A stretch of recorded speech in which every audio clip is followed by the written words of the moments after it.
I was still jet-lagged from my trip to Iceland when my neighbor Greg flagged me down while I was unloading suitcases from my truck. "Zayden," he called, walking across the cul-de-sac. "I didn't know you were renting out your lake cabin now." "Thought you said it was just for friends and family," I blinked.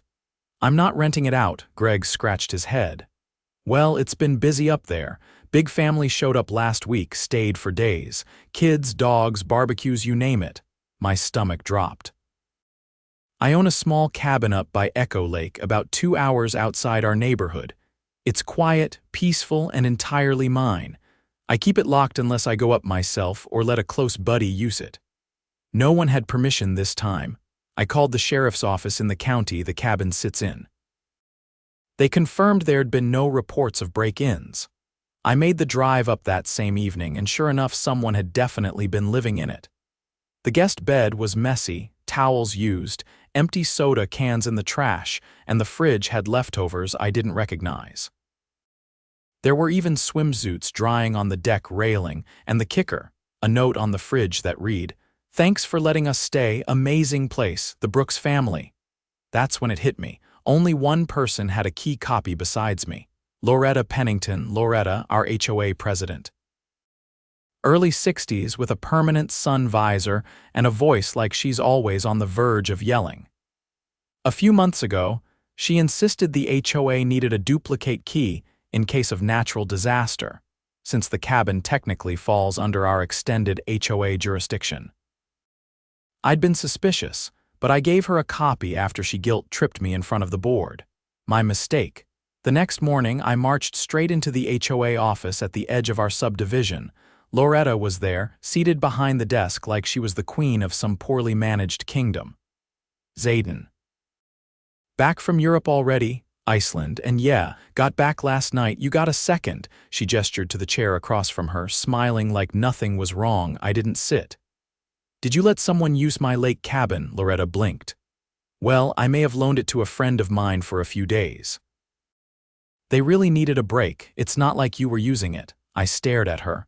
"You gave strangers access to my private property." Her smile faded. "Zayden, don't be dramatic. It was just a favor. HOA members support each other." I pulled a folded paper from my jacket and placed it on her desk. "Here's the invoice. 5 nights, market rate for similar cabin rentals in the area, that's $1,500. Your friend can pay me directly or you can." She didn't move. I leaned in. "You had no right." "I'm being generous, not pressing charges yet." Loretta opened her mouth, then closed it. Her fingers twitched toward the paper, but she didn't touch it. "This isn't over," she said finally. "You're right," I replied. "It's not." I left the HOA office with a tight jaw and a storm in my chest. Loretta's casual violation of my property wasn't just inconsiderate, it was illegal, and she knew it. Her attempt to brush it off like a neighborly favor made it worse. I wasn't about to let this die in a tangle of HOA doublespeak. Back home, I pulled out the security footage from a trail camera I'd installed at the cabin a few months back to catch wildlife. Lucky for me, it caught more than just deer. The footage clearly showed a silver SUV pulling up 5 days prior, unloading 6 people and 2 dogs, none of whom I recognized. One of them used a key to open the front door. Even better, the timestamp matched the dates Greg had mentioned. I saved the footage to a flash drive and backed it up twice. That evening, I called my friend Alana. She's a real estate attorney who's seen her fair share of HOA antics. When I told her what happened, she didn't even try to hide her disgust. "She accessed your property without permission and let third parties occupy it?" Alana asked through gritted teeth. "That's criminal trespass, possibly unlawful entry depending on the state statutes. And if they used utilities while they were there, that's theft of services." "She claims she loaned it out as a favor," I said. "Doesn't matter, she's not the owner. That's not her decision to make. Send me the footage and that note they left. I'll help you draft a formal complaint." The next morning, I submitted a report to the county sheriff's office where the cabin was located. I handed over the video, the note, and a statement outlining when I'd last been at the property and how Loretta had obtained the spare key. The deputy raised his eyebrows more than once while he read through it. "She really gave access to a family without your consent?" he asked. "Used a copy I gave her for emergencies. She gave it to her friends like it was a hotel." He shook his head. "We'll start with trespassing and see where it leads. You'll get a case number by tomorrow." That evening, I hopped onto the HOA community forum, which Loretta usually monitored like a hawk. I didn't name names. I simply posted, "Friendly reminder. HOA board members have zero legal authority over private properties outside of shared spaces. If anyone has had their personal property accessed or used without explicit permission, let's talk." I've recently learned some disturbing things. Within an hour, 3 people messaged me privately. One said Loretta had let her sister's dog stay in their guest house while they were out of town. Another claimed her tool shed had been used during her vacation for HOA storage. The third was from a guy named Marcus, who'd been fined for abandoning his backyard workshop only to find out Loretta had been using it to store decorations for the annual spring gala. It was a pattern. Loretta had long blurred the line between HOA oversight and personal gain, but until now no one had hard proof. I did. 2 days later, I received a call from Deputy Harmon, the officer handling the case. "We spoke with the Brooks family," he said. They confirmed Loretta told them she had full authority to offer the place. They had no idea it wasn't hers. Are they facing charges? Not at this time. We're treating them as unknowing participants. But we are moving forward with charges of criminal trespass and unauthorized use against Loretta Pennington. You'll need to come in next week to sign the formal complaint." I hung up and immediately called Alana. "She's being charged," I said. "She's in serious trouble," Alana said. "Once the board hears about this, they'll scramble." Turned out she was right. That Friday, I attended the monthly HOA board meeting, which was usually a dull affair full of landscaping reports and passive-aggressive complaints about trash bins. This one was standing room only.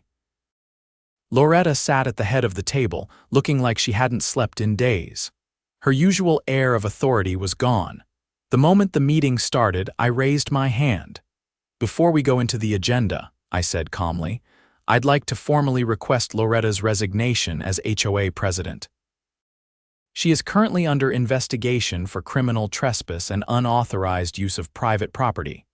Gasps rippled through the room. Loretta's mouth opened, but I kept going. "I have submitted evidence to the sheriff's office, including video footage and written proof. This isn't an accusation. It's a legal process that's already in motion." Another board member, Janet, turned to Loretta. "Is this true?"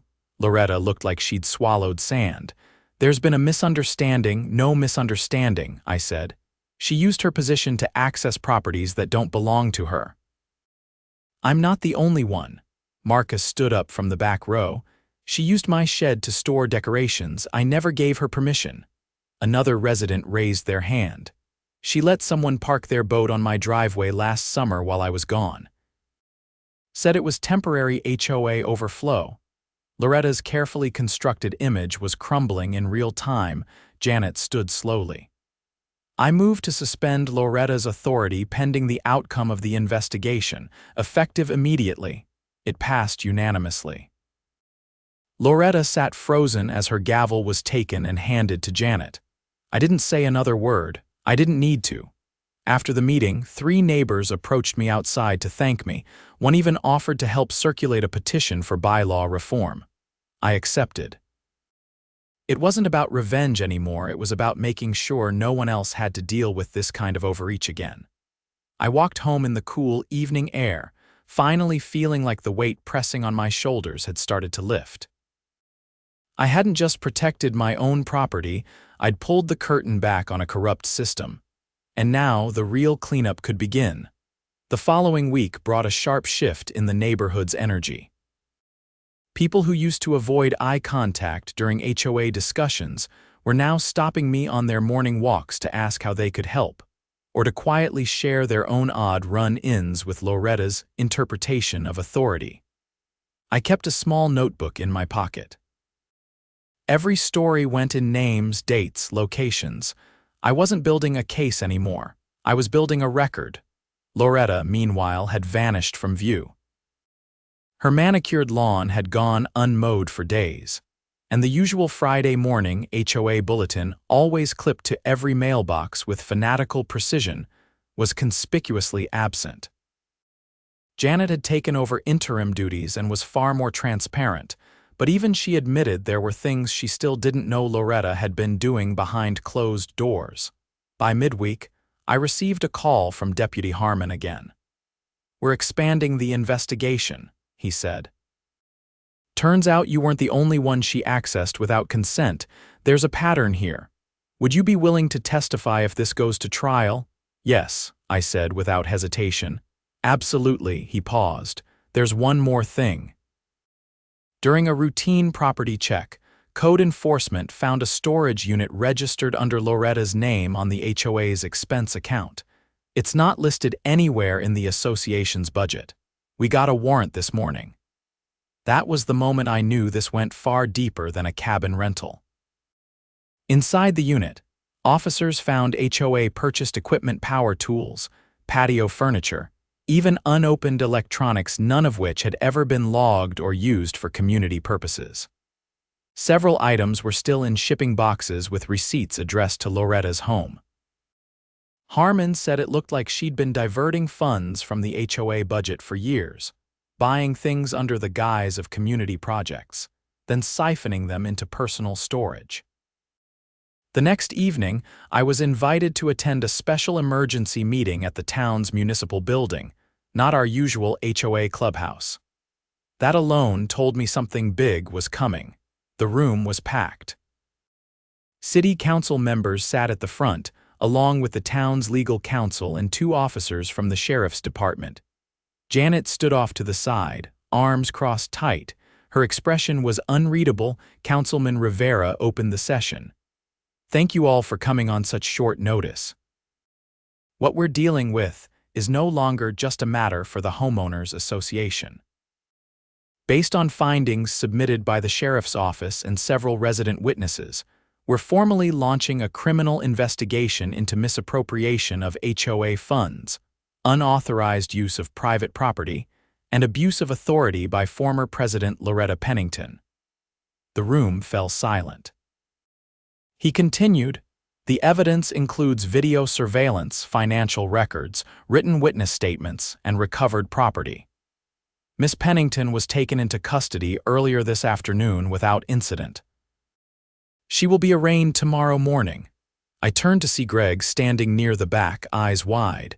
He mouthed something I couldn't quite read, but it looked a lot like "holy hell." Rivera went on.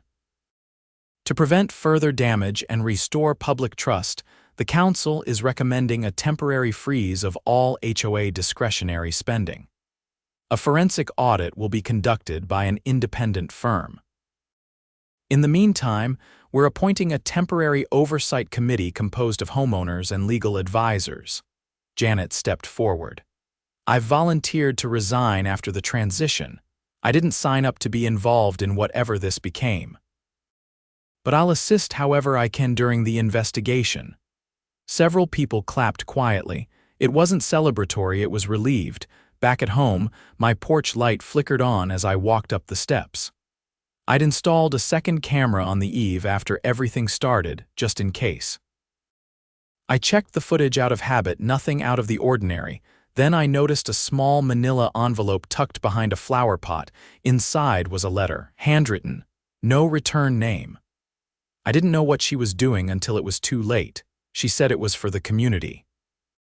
By the time I realized what was happening, she threatened to have me fined or removed if I spoke out. "I'm sorry." No name, but I recognized the handwriting. It was from Carol, the HOA treasurer. She'd always sat quietly at meetings, rarely speaking unless prompted. She must have known some of what was happening, even if she didn't orchestrate it. I brought the letter to Deputy Harmon the next morning. He accepted it with a nod, then added it to an already thick folder. "Carol's next on our list," he said. "We'll let the evidence speak." That afternoon, I drove back up to my cabin. I needed a break from the chaos, and besides, I hadn't reset the locks yet. The trail was quiet, the lake still. But the sense of violation lingered, like the walls themselves hadn't quite recovered from being misused. I replaced the lock with a new deadbolt, then installed a keypad entry system synced to my phone. No more spare keys, no more favors. While I worked, I noticed a chipmunk dart across the porch and disappear between the floorboards. For a moment, everything felt normal again. Until I stepped inside, the cabin had been cleaned too well.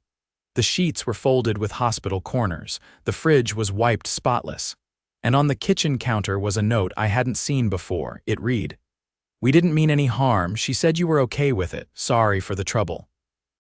The Brooks family. They'd come back. Sometime after the investigation started and before I installed the new camera, I checked the trail cam footage again. Nothing. They must have parked at the road and walked in. I called Harmon immediately. "They were here again," I said. "Left another note." "Unreal," he said. "That's a second trespassing offense. We'll take care of it." He was true to his word.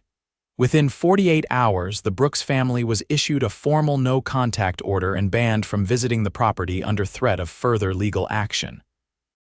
They claimed they were retrieving a forgotten toy for their son, but given the full-scale cleaning job and the timing, no one believed it. The court date for Loretta arrived 2 weeks later. I sat in the gallery with several other neighbors, all of us in quiet solidarity. Loretta arrived in a beige suit, her visor replaced with a court-mandated ankle monitor. She didn't look at anyone. The prosecution laid out the charges: misuse of HOA funds exceeding $50,000, unlawful entry, coercion of board members, and multiple counts of trespassing by proxy. Her attorney tried to argue that she'd misunderstood the boundaries of her position, but the judge wasn't buying it. "They don't hand out keys to other people's homes in community leadership training, Miss Pennington," he said dryly. Bail is denied pending full trial. Outside, reporters had gathered. Someone from the local paper asked if I had a statement. "All I ever wanted was my property respected," I said. "Turns out a lot of other people did too." I didn't stay long after that. The work wasn't over. The Oversight Committee had real decisions to make: new bylaws, checks on spending, term limits. I agreed to serve temporarily just until things stabilized, but I kept that notebook in my pocket, because now I knew the signs. And I wasn't about to let anyone else turn a neighborhood into their own private kingdom again. I walked into the temporary committee's second meeting late that Thursday evening with a folder under my arm and a fresh burn across my patience. The cleanup was deeper than anyone predicted. Loretta's actions weren't just unethical. They left a maze of legal sinkholes that could drag the entire HOA into liability if we didn't move fast. Janet had stepped down as promised, and the new interim chair, a retired Navy engineer named Felix Clark, was running the show with the same precision he once used to coordinate carrier maintenance. The man didn't raise his voice, didn't waste a word, and took notes with a fountain pen that had his name embossed on the side. I liked him immediately. "We'll begin with item 5, Felix said. "Zayden, you said you uncovered something regarding the HOA's insurance policy." I opened the folder and slid a printed email chain across the table. Loretta modified the HOA's liability coverage 6 months ago, reduced it by 40%. She claimed it was to lower annual dues, but it left us exposed. If that family at my cabin had gotten injured or caused damage, we'd be liable for every cent. A ripple of alarm moved through the room. Felix skimmed the documents, then nodded once. "Understood. We'll authorize an emergency vote to restore full coverage. You have the supporting quotes." 3 of them, I said, tapping the file. All cheaper than what she was paying before the adjustment. A woman 2 seats down, Sasha, a local accountant who had joined the committee after the audit began, leaned forward. She didn't just reduce coverage, she also shifted vendors. The old provider flagged 2 attempted claims in the past year that were denied due to lack of documentation. One of them was for a broken water feature Loretta reported as vandalism, but there's no incident report. The other was a supposed lightning strike that never happened. Felix folded his hands. So she tried to collect on fake claims? Looks like it, Sasha said. We've got emails she sent to the adjuster with photos that don't match the date of the claim.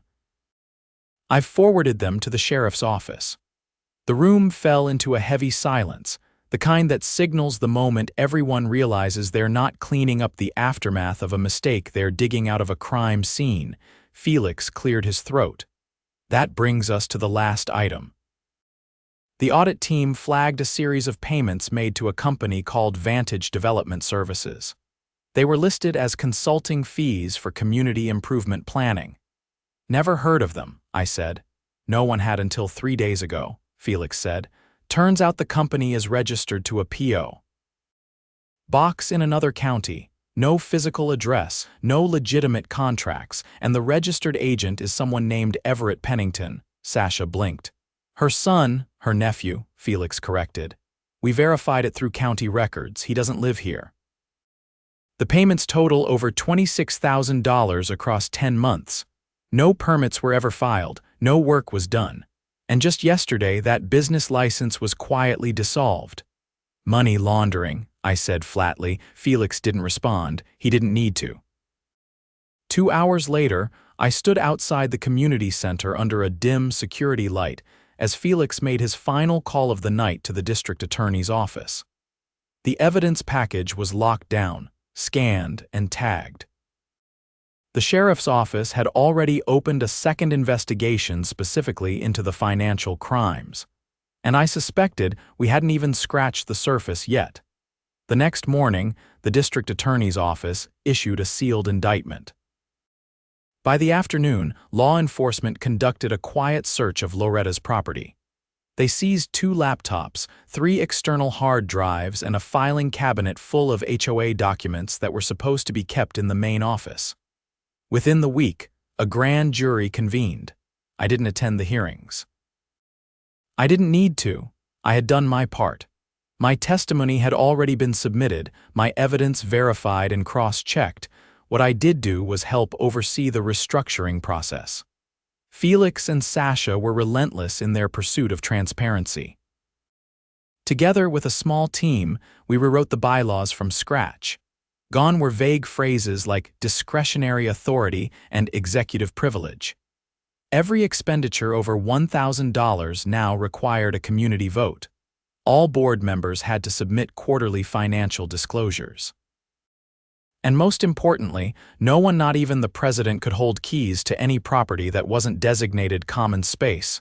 The community approved every amendment unanimously. Weeks passed. Then a month. The trial date was set.